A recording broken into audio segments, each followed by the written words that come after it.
आता मोबाईल चालू शकतो तुम्ही आता मोबाईल बरोबर. दादा तुम्हाला काय वाटतं आईची कंडिशन खूप कशी? बेटर. मस्त वाटलं मला तरी. पहिलं तर खूप चालता पण येत नव्हतं, अक्षरशः उठायला पण येत नव्हतं. बरोबर. आता तर ते धावते. आता तसं काही वाटतंय त्रास? नाही नाही काय नाही. आणि अन्न सुद्धा खाल्लं नाही साहेब.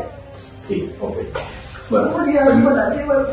धब धब धब. बरं बरं आता तर बरं वाटतंय ना पण